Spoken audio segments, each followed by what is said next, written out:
You're listening to Farm to Tabor. Hi, everyone, and welcome to Farm to Tabor, a farm and food systems podcast coming to you from Fayetteville, North Carolina. I'm your host, Dr. Sarah Tabor.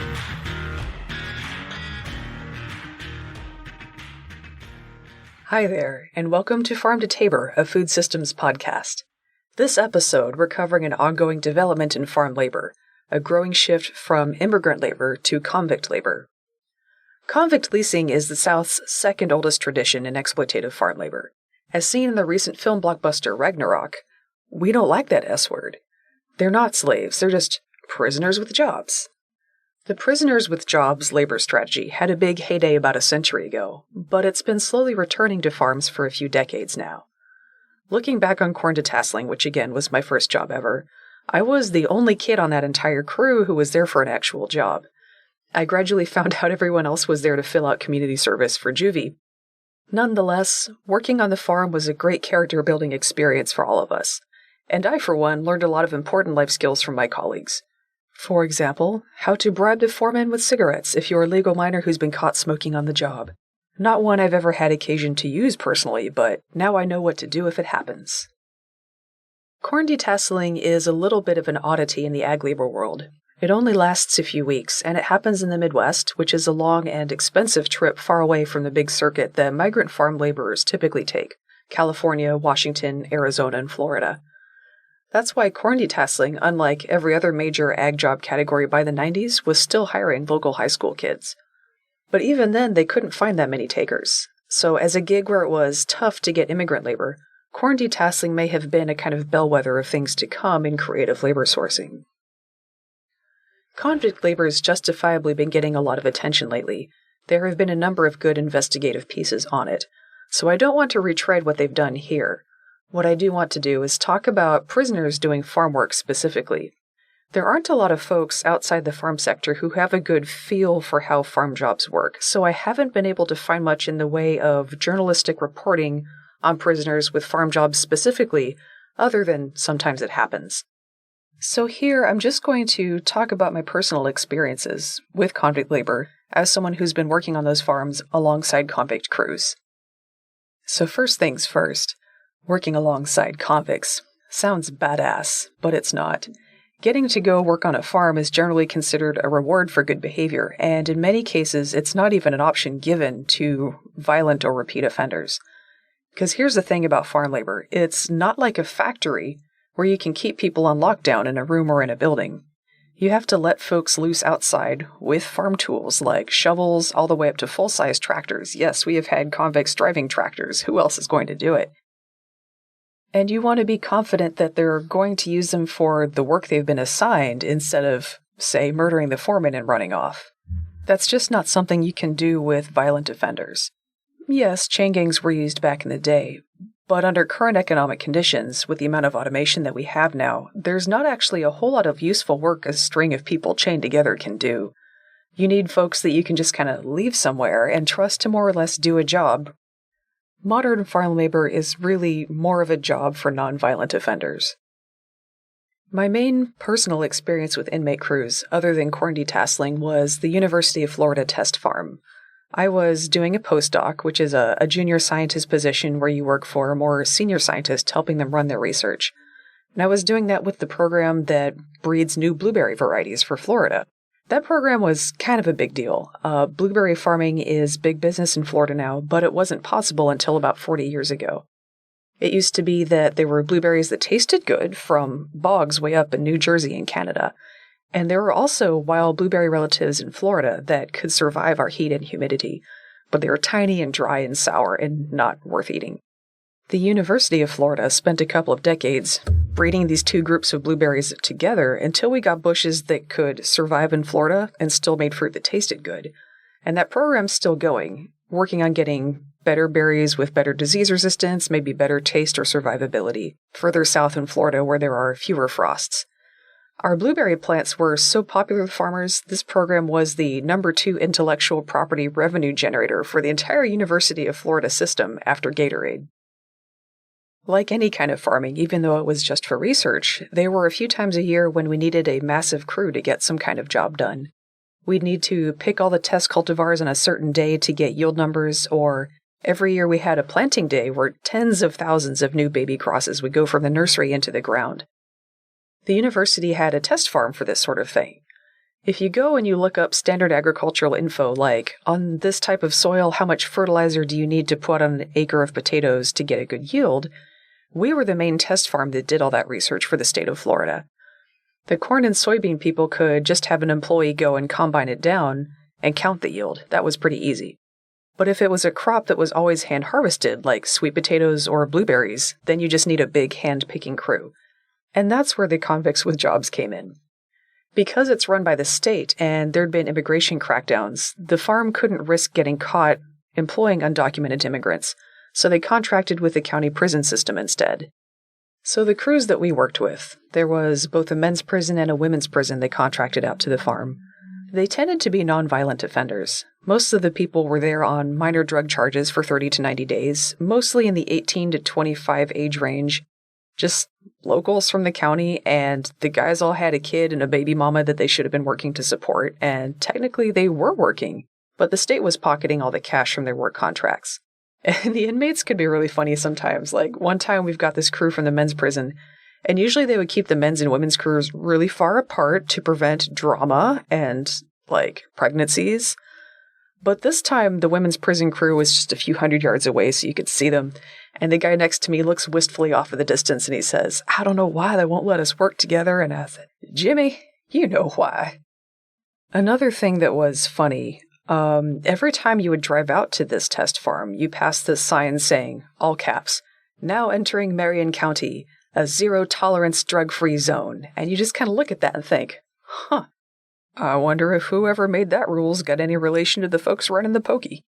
So here's the thing about petty, local, non-violent offenders, especially where we were, again, Marion County, far northern Florida, pretty Caucasian, so most of the prison crews were the same.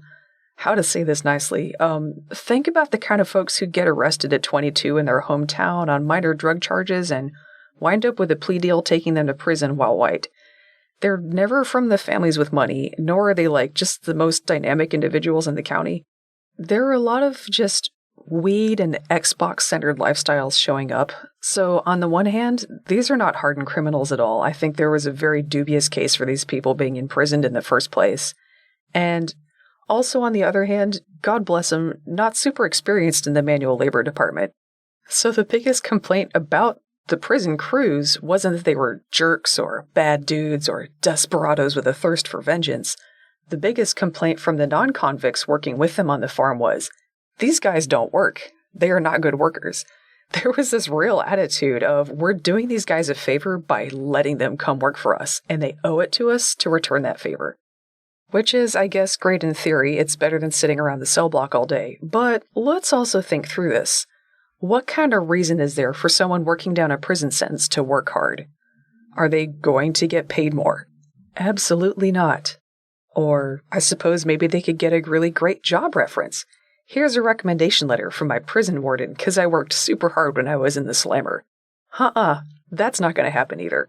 Those guys are literally just there to get out of the cell block. So once they show up to the farm, that mission is accomplished.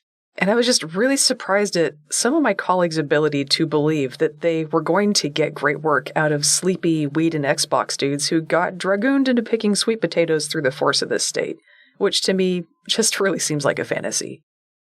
The thing was, most of my colleagues had also worked elsewhere in their lives out in the real world of agriculture, with crews, again, mostly made of immigrant workers.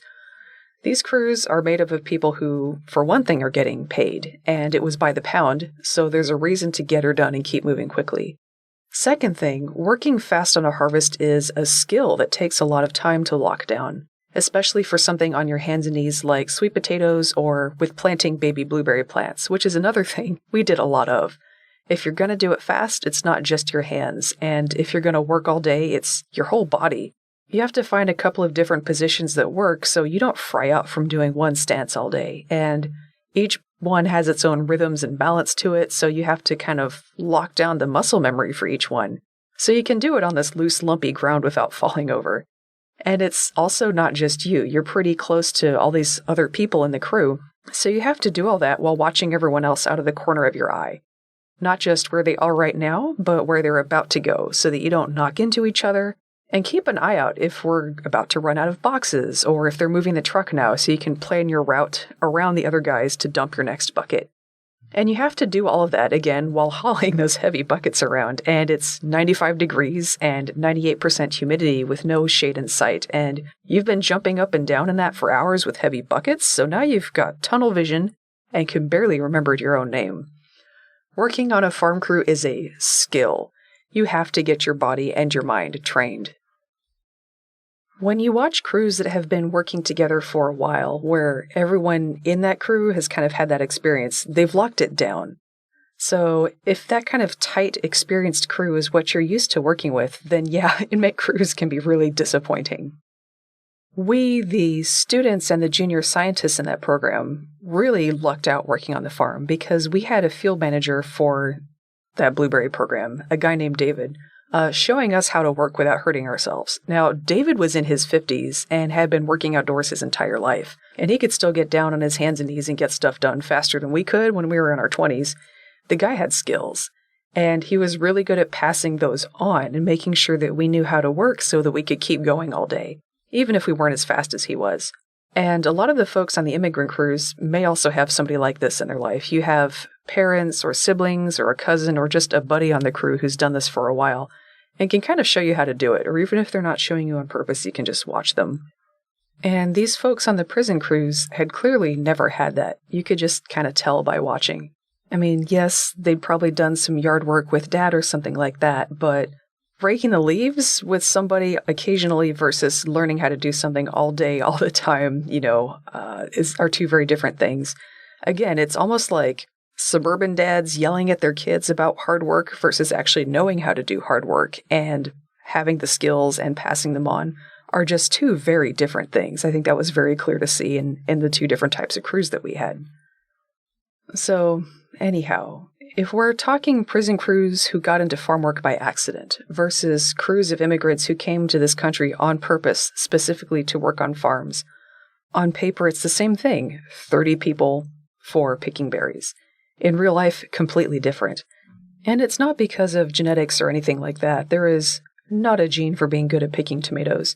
That is completely down to experience and skill, and just people having very different paths in life that took them into that farm job. This was really brought home one day when we had an inmate crew where one of the guys actually was an immigrant with a farm work background. The story was he'd been doing some kind of landscaping contracting. He'd driven across the street in his lawn tractor to get something and then got pulled over for driving without a license, and that's how he got here. That was the story. So whatever it was, that guy was getting as much done as 5 of the other dudes on the crew. That day we were planting an acre of blueberry plants, just the little nursery babies, about 6 inches apart. So the way that works is the day before, somebody will take a tractor and dig a bunch of little trenches about 6 inches apart. And we'd stick the baby plants in the trench and cover them up. So most of the inmates in this would be kind of lost. They'd keep stepping on the baby plants that we just planted.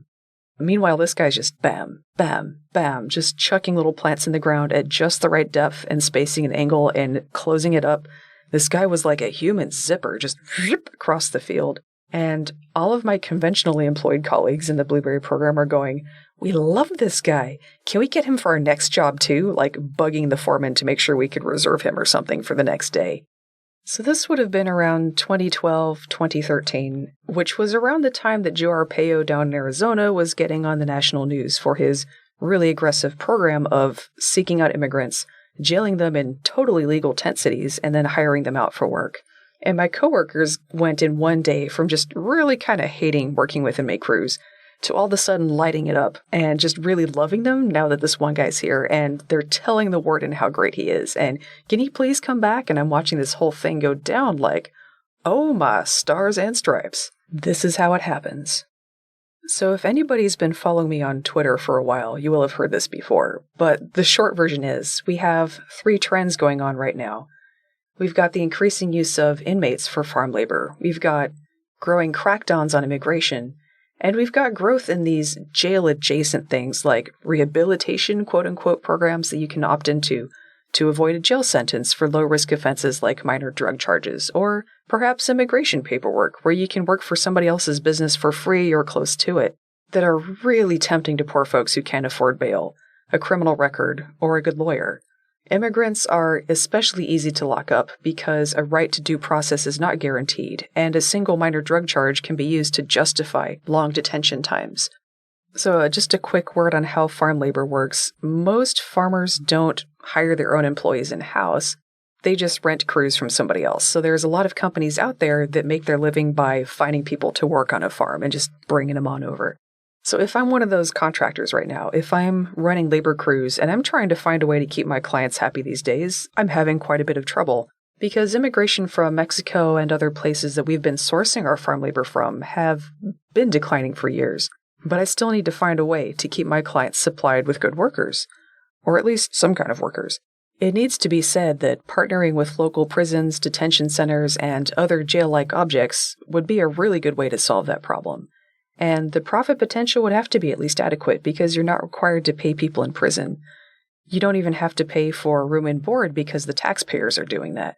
Yes, you'd have to pay a detention center for a contract and you'd have to pay your own foreman, but you have to pay your foreman anyway. And again, a lot of the cost of supporting those laborers, with room and board are already covered by the taxpayer. So in terms of a cheap labor source, there's potential there. Is that currently the main source of labor being used in agriculture? No, at this point it's still primarily immigrants. But do we have the ingredients for a shift to convict labor, and is it already occurring in bits and pieces here and there? Absolutely, that is already happening. So in terms of new trends in unsustainable agriculture, I think that's something we really need to keep an eye out for. The field of agriculture has always shown itself more than ready to be creative when it comes to meeting labor sourcing needs. Always more than willing to be pretty shady. So again, when we're talking sustainable agriculture, we need to be talking sustainable livelihoods as part of that, and that includes the workers. Building a prison-to-farm pipeline is not sustainable livelihoods, and it's just a terrible idea for society in general. You have a big incentive structure built to put people in prison for very petty offenses, explicitly for petty offenses.